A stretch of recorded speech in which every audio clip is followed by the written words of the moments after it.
Magandang umaga po sa inyong lahat ng mga tao dito sa buong mundo. Ako po ito si Misyonaryong Diosdado Sigado Hiling Jr., the Missioner of the Master of the Universe, the Santissima Trinidad, God of all gods, King of all kings, Masters of all masters, Divine Master Ben Idira Eclio Sr., King of all kings, Master Ben Bray Eclio Jr., Divine Grand Master Ben Madron Eclio I. Pizza size po ngayon buwan ng Agosto 2020. Mga kapatid, pag-usapan naman natin ngayon ang patungkol sa sulat ni Apostol Juan sa Revelation chapter 6 verse 1 to 17. Ito pong kasulatang ito, mga kapatid, ay patungkol po sa pitong silyo. Pitong silyo ng Diyos o pitong marka, o sa madaling salita, ang pitong silyo ay ang pitong palatandaan na ating makikita dito sa mundo, mga kapatid. At ito po talaga ay nangyayari na po sa ngayon.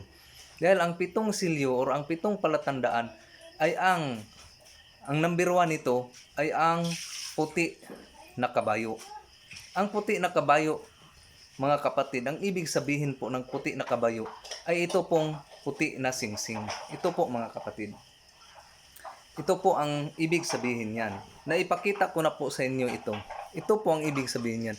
Kasi may nakatatak po ito dito na pitong na puti na kabayo dito.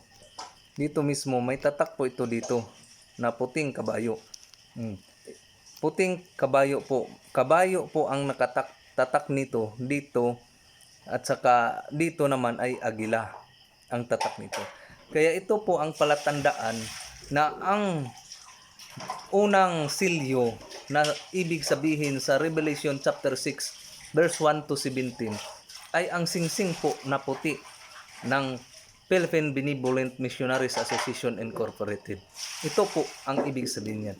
Ito po ang katunayan na ang sulat na yan o propesya na yan ni Apostol Juan the Beloved ay nagkatotoo na. At ang puting singsing na ito, mayroong nakasulat na nakatagong pangalan, at ito po ay nagsisimbolo ng conqueror or panakop sa buong mundo. Maswerte kayo na magkaroon ito, na mayroon itong klase ng singsing na ito, kasi isa kayo sa conqueror ng buong mundo o mananakop na tao sa buong mundo. Isa po kayo sa magiging conqueror. Dahil kung mayroon kayo nito, ay mayroon din kayong ulisi na puthaw na pinag-usapan doon sa chapter 2 verse 1 to 20. Isa po ito sa doon sa sulat ni Apostol Juan doon sa Táchira. Doon sa Tiatira na kontinente. Yung ulisi na puthaw, na ipakita ko na po sa inyo yun. Yung ulisi na puthaw. Kaya ito po ang unang silyo na sinabi ni Apostol Juan sa chapter 6 verse 1 to 17. Ito po ang puti na kabayo na nakasulat doon sa unang silyo na puting kabayo na isang conqueror o mananakop sa buong bansa. Ang pangalawa naman ay itong pula, red horse o red o pulang kabayo. Ito po ang ibig sabihin niyan. Kasi may nakasulat po niyan dito, may nakatatak po niyan dito na isang kabayo.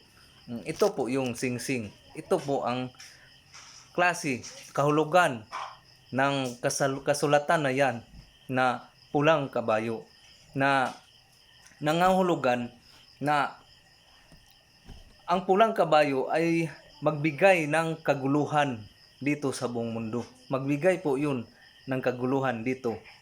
O magkakagulo po ang mundo dahil sa ito na kasi ang nagpapatunay na ang nakasulat diyan ay nagkatotoo na. Ito na kasi. Kaya nang nagkatotoo na ito, naibigay na ito, na pamahagi na ito sa mga members ng Philippine Benevolent Missionaries Association Incorporated, mga members ng tauhan ng aking Diyos, Divine Master Robin Eclio. Kaya nga, ang mundo ay unti-unti nang nagkakagulo. Nagkakagulo na talaga ang takbo ng ating mundo. Kaya ito po ang simbolo niyan. At ang pangatlo naman na singsing o Ang pangatlo naman sa kasulatang silyo na yun, pangatlong silyo naman, unang silyo yung puti na kabayo, pangalawang silyo ay pulang kabayo, pangatlong silyo naman ay ang itim na kabayo. Yung itim na kabayo, mga kapatid, ang pinaka-delikado sa lahat, yung itim na kabayo.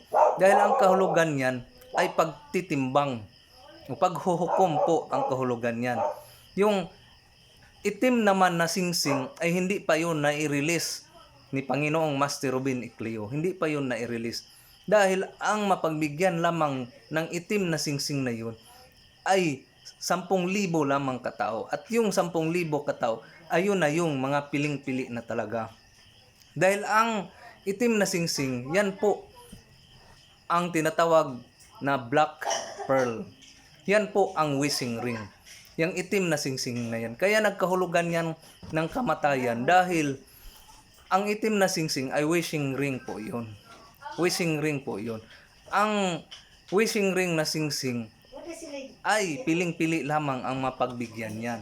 Yung sinasabi ng mga round-uppers ng Robinia na mayroon ng wishing ring, mali po yun. Wala pa pong wishing ring. Dahil ang wishing ring ay personal po yun na ibibigay ni Panginoong Master Robin Madron Ecleo I. Personal po yung ipamigay sa kanyang mga piling-pili na mga tauhan. At 10,000 piraso lang po iyon. 10,000 lang katao ang mapagbigyan ng wishing ring na yun. Dahil ang wishing ring, kahit anong gagawin mong wish o paghingi sa Diyos, ay ibibigay niya. Kahit anong klaseng pagkain ay maibigay. Dahil sa pag mai-release na ang wishing ring o ang black horse o itim na singsing, ang sinumang tao na wala nito ay mamamatay na talaga. Dahil wala ng pagkain, wala ng tubig, wala na lahat. Wala ng magamit dito sa buong mundo. Kaya kung wala kang wishing ring, hindi ka talaga mabubuhay. Dahil lahat na pagkain ay ibibigay na sa wishing ring. At yung wishing ring ay mayroon po yung Latin na kailangan mong malaman kung ano ang Latin na yun. Ang Latin ng wishing ring, yung mga nagsabi sa inyo na ito na ang wishing ring, ngunit hindi nila alam kung ano naman ang Latin doon, ay wala ring kwenta yun.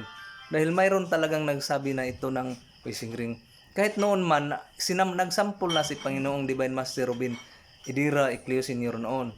Ang pangalan ng taong sinampulan niya na binigyan ng wishing ring ay si Bador.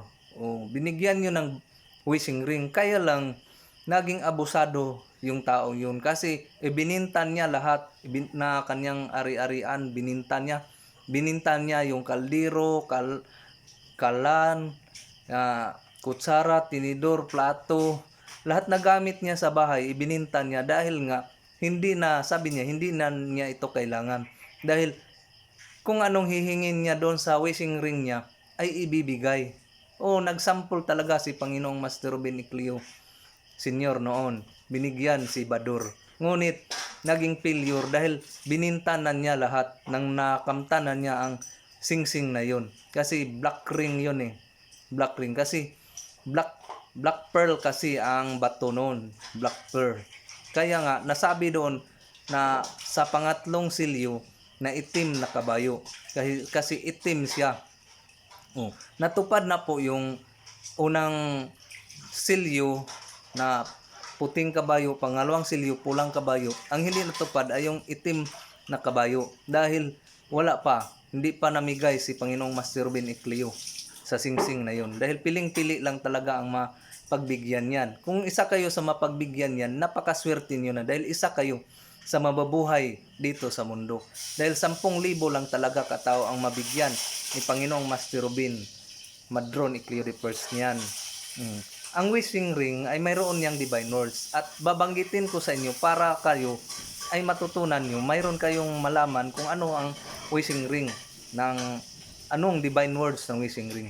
Ito po ay kuram aram akdam aksadam pimium hukum pertilum pamdiskum perkilum kunikum perkulum daktulum rakulam plus matumang kurunam kuram kudam klosarium misericum iglorum himum aksum resimo rihimo arter iperdrihimo himomti.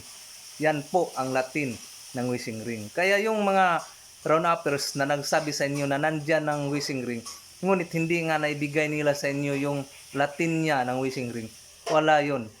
Wala, malayo yun sa katotohanan. Bininta nila sa inyo ng 2,000 pesos hanggang 2,500 pesos. Ngunit, hindi pa yun ang tunay na wishing ring. Na-explain ko na sa iyo ang wishing ring na si Panginoong Master Rubin Madron Icleo I po ang kusang magbigay niyan personal sa atin lahat. Kung sino man ang mapipili niya na 10,000 katao mabigyan niya, ay bibigay niya na libre, walang bayad yun. Basta, kayo ay isang tao na mapagkatiwalaan na talaga. At yun namang pang-apat, yung pang-apat ay ang blue rings, blue ring o blue na kabayo. May pagka medyo light blue siya na klase ng kabayo. Ito yung naman. Sa tingin nyo nito, blue siya, blue. Tingin nyo nito. Ito naman ang katumanan. Ito naman ang katagumpayan ng silyo na yun. Palatandaan kasi yun silyo. Silyo yun. Ito yung pang-apat na silyo. Ito yung pale ring, pale na kabayo. Blue na, may pagka-blue o white blue na klase ng kabayo. Ito yun, hindi yun talaga kabayo. Yung nasa Biblia kasi, sabi ko nga sa inyo, parabol kasi yun. Akala nyo, yun na yun. Pero wala po kayong makitang kabayo na naglalakad o lumilipad o tumatakbo o makikita nyo personally. Wala po talaga. Ang kabayo ay naitatak po yan dito. Dito sa singsing na to. Kasi dito nga naitatak, naisulat yung kabayo. Ito naman ang pale o light blue na klase ng singsing. Bilang patunay na nagganap na nga yung silyo na yon. Yung mga silyo na yon na sinasabi diyan sa Revelation chapter 6 verse 1 to 17. Nagkatotoo na nga yung iba. Yung panglima naman ay nagkatotoo na rin. Yung panglima, yung paghuhukom, yung nabuksan ang abis. Nabuksan talaga yun dahil noong January 1, 1977, nagdeklarar na si Panginoong Divine Master Rubin Icleo Sr. na mula sa araw na ito, mula sa oras na ito, mula sa araw na ito, ang patay, ang mga masamang tao na namatay, ay iipon-iponin sila doon kasama sa mga masamang espiritu o kaluluwa. Yun namang mga mabuting tao na namatay, ay iipon-iponin sila doon naman isasama sa mga mabuting tao doon sa isang dibisyon na yun. Kasi ang mga masamang espiritu, masamang kaluluwa ay dito sa dibisyon na ito. Ang yun namang mga mabait na mga kaluluwa ay dito sa dibisyon na ito.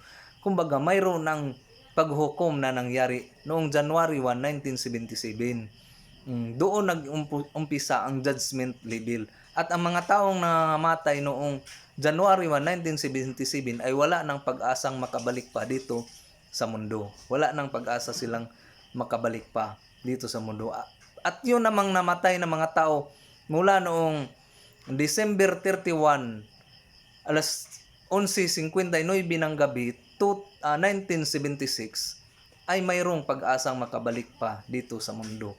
Tandaan nyo na 1976, December 31, 11:59 ng gabi, ng hating gabi.